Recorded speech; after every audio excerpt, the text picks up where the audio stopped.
Hello, I'm just back with another update on my Baja Rey build. I haven't done one of these in quite a few months. I've posted a few videos of it running, but I haven't really sat it down on the table and gone over it in a long while. There's been quite a few little changes here and there to go over. Some I've already done updates on, like the dual shocks on the front and the back are still on here. They've worked really well for me.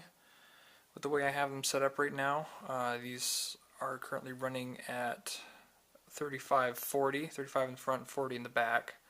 And then with the Proline dual rate springs on the old stock shocks, they're actually almost exactly the right diameter. I haven't had any coil binding. They're only just a tiny bit too loose. I'm sure I could fit a little spacer in there if I wanted them to be really tight, but it seemed to be working. The interior has held up remarkably well, as far as I can tell. It's been like the driver and passenger have never broken yet. On the one side here, it's around. It's kind of broken. I put zip ties and an extra long bolt with a washer on it to try and hold it on.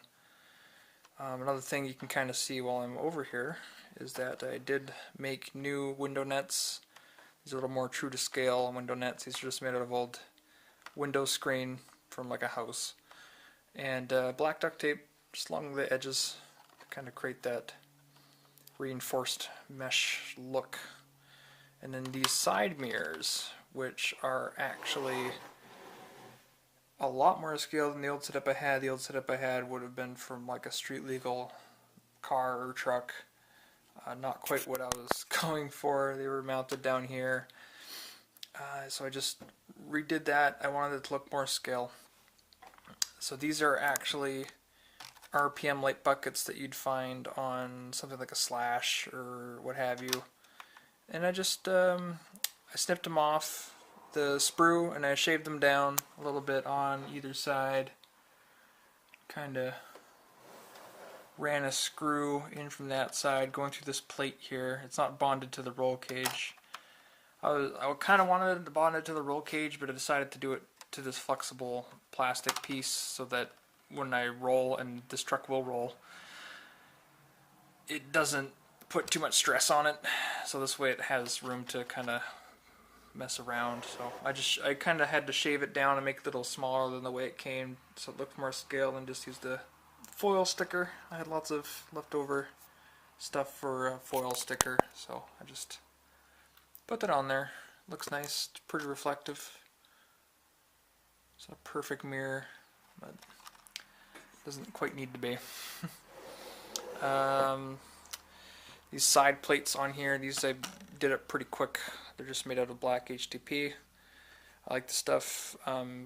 Dirt doesn't stick to it very well. It kind of does on here right now, but it's really easy to wipe off. So I just like to use that for guard material for off-road stuff.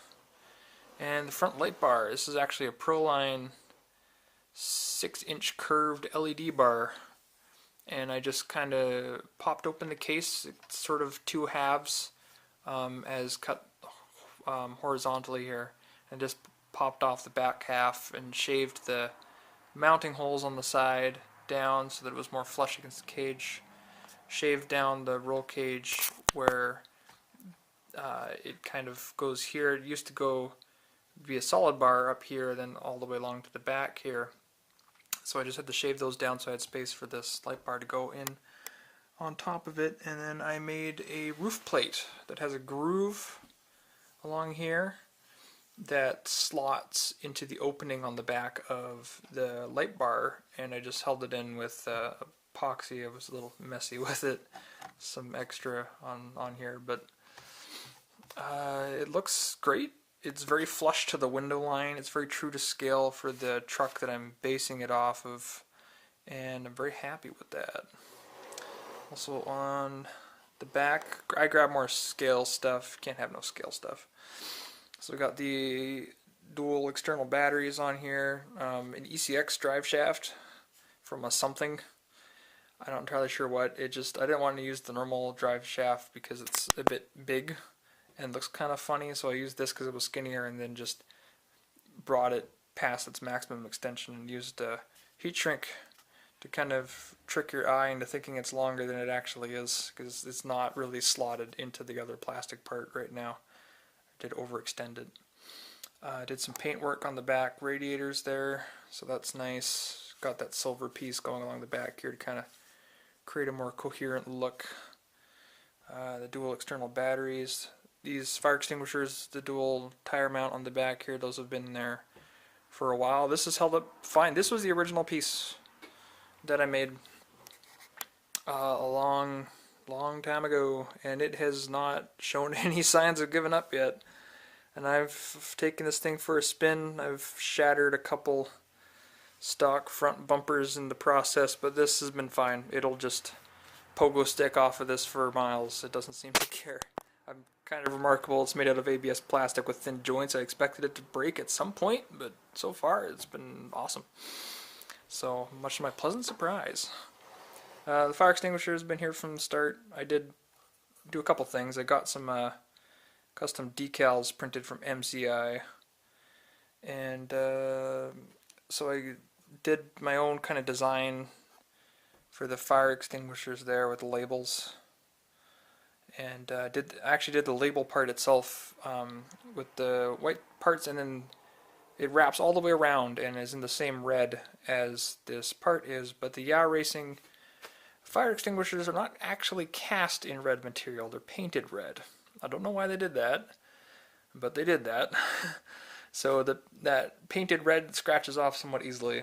So by having the sticker that wraps all the way around be the right shade of red, that kind of acts as the color instead and protects the underlying paint. It's a lot more robust that way, and it looks a little nicer. Also have this jack here. That's just a Proline jack. Came in a kit with shovels and stuff, which I haven't really found a place for yet. I'm sure I will in due time. I made these, scratch built these little reservoirs here. The tubes don't run back to the shock, but they kind of create the illusion that they do. So that's what I was going for. So on the back here and on the top, they're kind of bound to the roll cage. On the front as well, you can see I also got those done from the MCI decal prints, little Proline stickers for the reservoirs to kind of match the shocks. With the theme of the truck, I should probably make them Fox stickers, but they're Power Strokes, so I decided to go with that instead. Kind of bend the theme a little bit in that aspect. So they're wrapped around here and wrapped around this flap that's on this side. On the regular version of this truck, this flap, when you're going over really rough terrain or you crash it, the roll cage kind of flexes a little bit and the flap will pop out. But because I have this zap strapped around now to hold this on, it's also zap strapped through that flap. So these are now pretty solidly together. I don't have to worry about the flap coming unconnected on that side. However, at the price of that, if I want to take the whole roll cage off, I do have to unscrew the flap from the bottom side here. The two little tiny 1.5 millimeter countersink screws on the bottom. Got those done. This is just some silicone fuel tubing, nice and flexible. Don't have to worry about that going anywhere. I just ran it through the zap straps that I used to set up this front tower extension when I did the dual shocks originally, and they just kind of run right into the little holes. These are mounting straps, so they come with holes. You're meant to screw them onto a surface so the strap can hold something and then be mounted to something else. But for this, I just used them as holes for the tubing to go through, and they fit, and it looks fairly realistic and professional, so that's nice. This speaker is different than last time. I did something, I'm not sure what, to my original ESS1 sound module, and it started, I think I just had the volume too high and ran it too hard, and it started getting distortion effects. Now it does not run at the volumes it used to run at. I can still run it, but I have to turn it down to be somewhat quiet. So I'm going to have to keep that in my on-road car or something with a quiet drivetrain, because this does not have a quiet drivetrain. Ever since I got it, I don't think it's wear. It's just always been loud. The metal dog bones and the rear CVD being out of phase, and it just chatters around and is loud. So this is the ESL1 Plus version instead, with the third channel. So that's hooked up right now. I can honk it at people. That's always fun. I'll honk it when I'm at the track at the other drivers. That's always get a good laugh. Yeah. Speaking of broken front bumpers, I was talking about before, this should not break again, hopefully. I've been using this for a while. This has been holding up pretty good. I like this. I'm not sure if this is going to end up transferring too much stress to the chassis. I haven't seen any warping yet on the top brace, which I was afraid would probably happen. So far it's been fine. Nothing's bent out of place. So this is just a really thick block of black HDP cut to the right bumper shape and just kind of fastened onto the top there. It's pretty thick piece of plastic. I shouldn't have to worry about it. I hope I don't have to worry about it. I had a more solid piece where this part was also the same plastic, and it was just a big block running all the way back. But I found that I would snap this part somewhat easier because the plastic on the back was such a block that didn't have enough flex to really give when it hit things, and then eventually just the force would go through where the screw holes were, and it would just crack apart over time. I wish I had access to proper nylon composite plastic for this kind of thing, but alas I do not. So I'll just have to give up on that. Yeah, the electronics haven't really changed much. I'm still running the SCT Pro with the censored motor, the Traxxas plug, all that's still in there. The Savox 1258 still in there.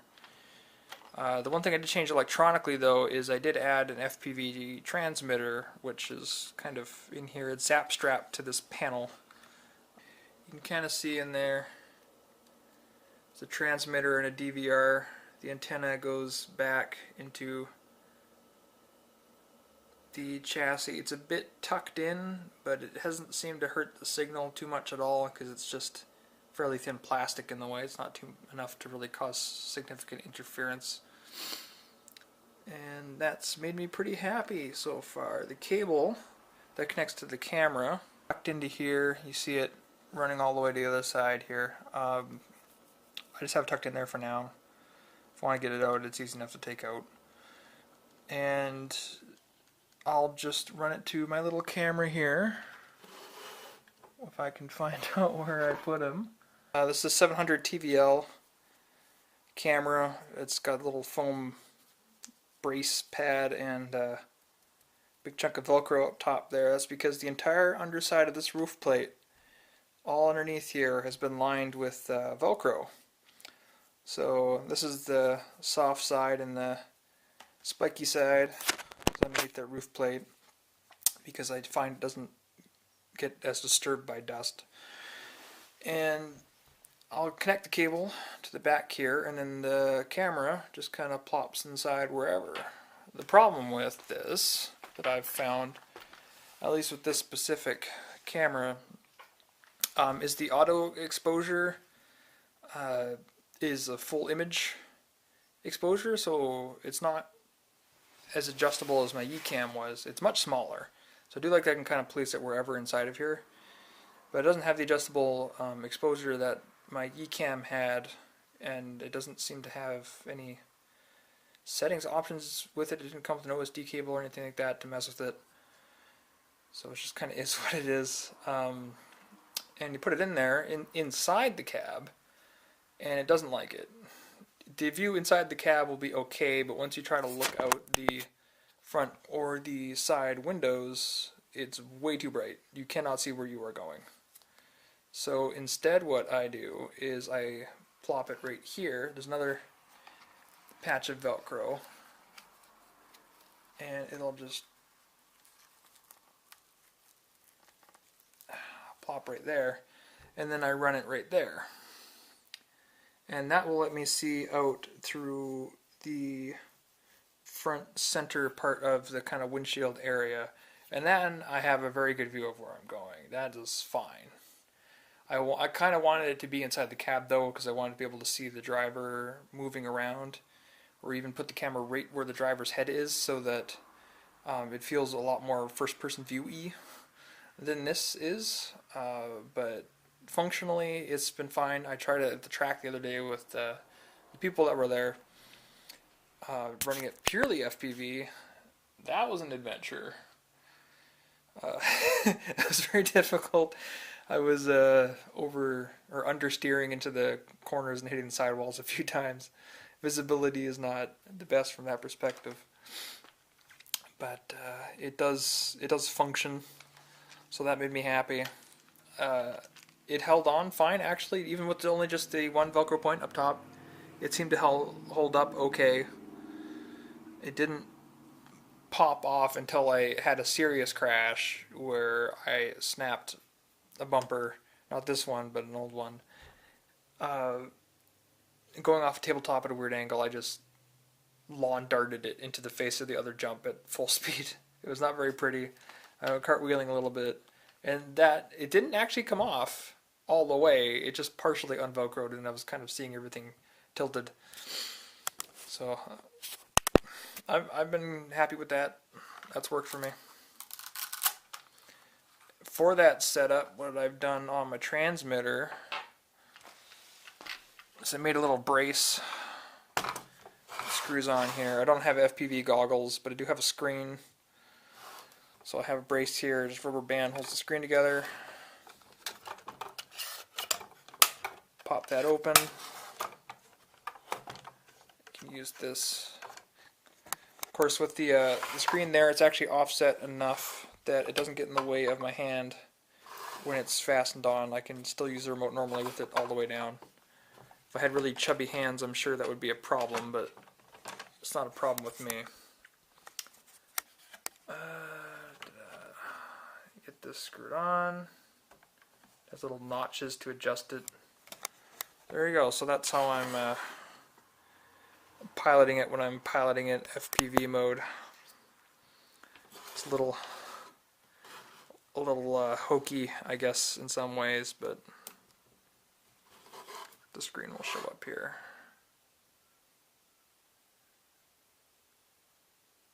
Not very well. Won't bother with that then.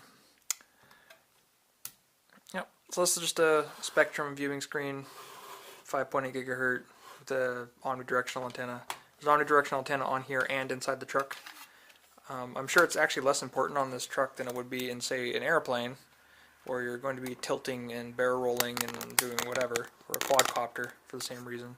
The truck's going to be relatively level most of the time unless you're doing something crazy to it or crashing. But it's still nice to have. Get that all the way around.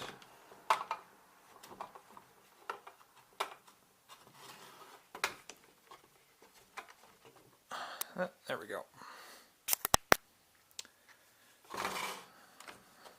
Okay, yeah, still clearance.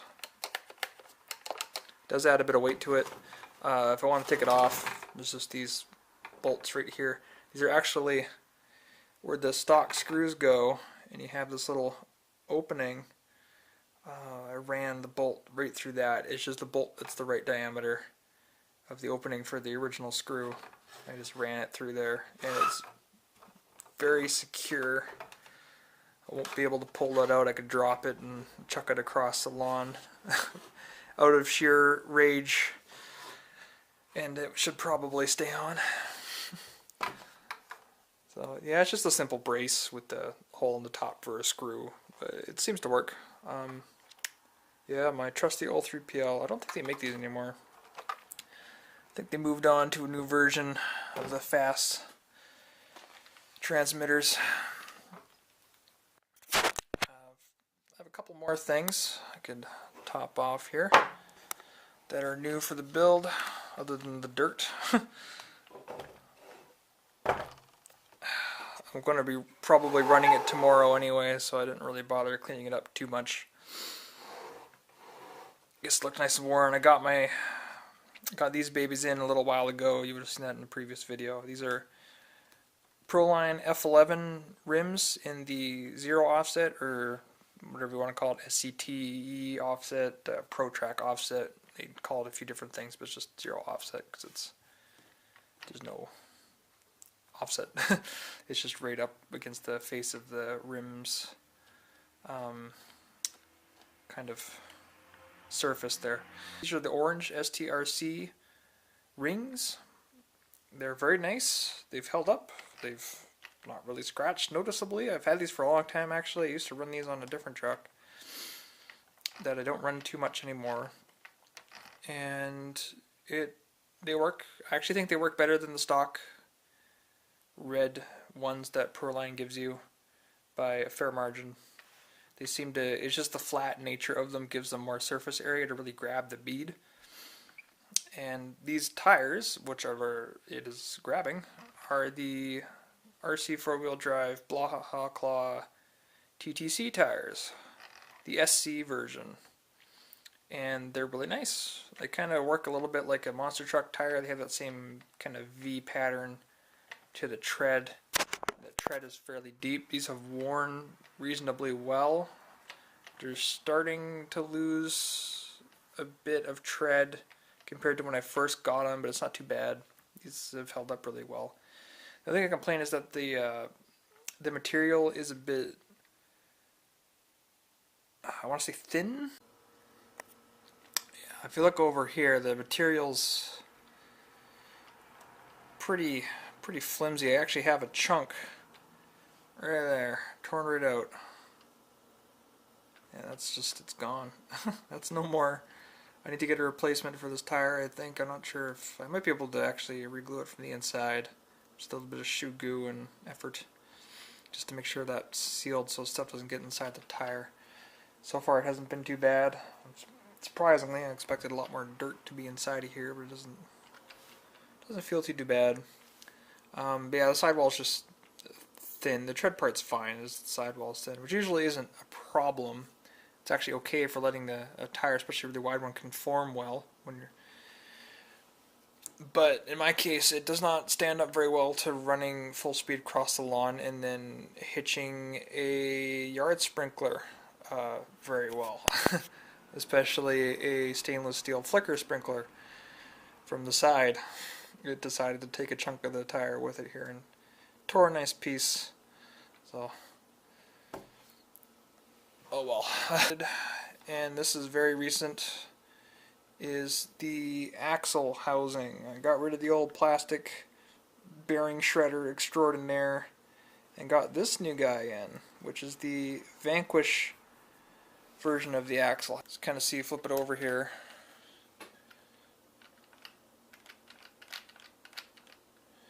It is nice. It is a solid chunk. It's not made of a whole bunch of pieces like the stock version is. It's very robust. It's very black. It's very aluminum. It's very heavy. I like the feeling of it. The only stock part you're really going to use are the outer carriers for the wheels and the axle rod to go through. It has nice setup on the inside with the way this third member kind of comes out. There's little retaining pieces that hold everything together. It's going to make it a bit awkward to maintain possibly because it's going to be harder to get this out, and you kind of have to take the diff with it, and the diff isn't going to come out because it's these axle rods are going through it. So you'll have to, in order to get all that undone when you eventually need to look at it, you need to take the assembly off on the top, or both sides, and take the axles out in order to get the diff to come out, and then you need to undo the 4 screws, and then you can get at it. But as far as just making the truck generally more robust, I think that does a good job. This is the Lofton style Baja Rey body that I had done by Barry Gamble. Thank you, Barry.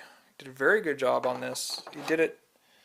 I asked him to make it match my bead locks as well as he could get it to match my bead locks. And he's like, okay, I know what bead locks you're talking about.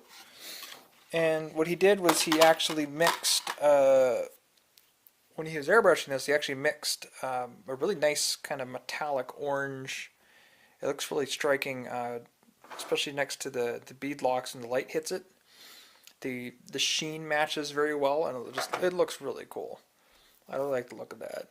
Most of the details that he did in here, like the Lofton 41 up here, the shaping, the Comatech logo, all the way along the front, the bumper plate up here, the fox along the side, all the striping, everything he managed to do, even the little TR over here in the corner, everything he managed to do in the actual paintwork itself, just with an airbrush and masking and patience, which I found very impressive because it looks like decal quality sharpness and uniformity to everything on here, and that impressed me. I really like that. So I'm actually going to get this mounted up here, and we'll be back in a sec. Alright, and there it is all mounted up. Closer look at it. On the back corner here, I kind of forgot to put the TR logo on this one side. He gave me a discount over it, thank you. But that's fine, I was able to put my KRC Represent logo right there. I did not do a very good job of cleaning this body before this video at all. I tried to wash it off, but apparently I was not very effective. Oh well. Got the dual antenna up top here. It's just made from old zap straps. I just reamed a tiny hole right here, ran a zap strap through, glued the hole on the zap strap underneath. It kind of acts as a base for it, and it's fine. They're nylon plastic straps, so they're pretty durable. I don't worry about those snapping off, but they might get bent. Just bend them back and I'm good. And go over here, kind of take a better look at it. Kind of see what I'm saying with the sheen. I just really like the way that turned out. One thing I did forget to mention up here is I did a little push bumper setup. So I got the flap here, and then I kind of recycled the broken bumpers that I've collected from this poor thing and chopped them up. So I got the longer one on the bottom here. That's kind of run through 3 points, each with some small screws that just run through the body and this bumper to kind of sandwich things together here. It holds very well. I've never had that come off. And this up here is thicker on purpose so that it sticks out more. This is from a broken RPM bumper, which is a much thicker piece of plastic. And then that's just run through with a couple screws going through here. And just with some washers on the other side to keep the screws from accidentally pulling through on both the top and the bottom. So they've been really robust. They look nice. The real version of this truck does have that setup. Of course, it's a roll bar piece, so it goes all the way through, and this doesn't. But aesthetically, it looks right. So I'm happy with that. Let's just take a look at it, I guess. I also made this little stand for when it's on my shelf. Kind of make it a bit of a display piece because I've put more effort into this truck than any of my RCs at this point. They're all pretty modified, but none of them have gotten this far.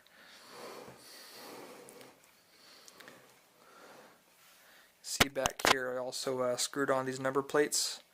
When I got the decals from MCI for the interior and for the fire extinguishers and the reservoirs, I also did some number plates that are little AH beef on there. Hashtag represent. Number 41. That orange kind of came out red for some reason. I'm not sure what they did to it. They might not have wanted to mix too many colors together on the printing machine, I guess. But it's good. It's tough. I just mounted the decal on a sheet of spare Lexan and then painted it black on the opposite side. And they've held up. The MCI decals, if you can reach them and you want custom decals printed, I do recommend them. They ship pretty quick. You can get a few different types of decals. I got the extra durable ones with the UV protective coating on them, and the lower resolution but broader color palette selection of printing style. So you can't so you can't really read the lettering on there very well. It's sort of pixely looking. That doesn't mean I could mix more colors onto the sticker sheet without having to pay money. So that was good. Kind of need a lazy Susan for this. Yeah. There we go.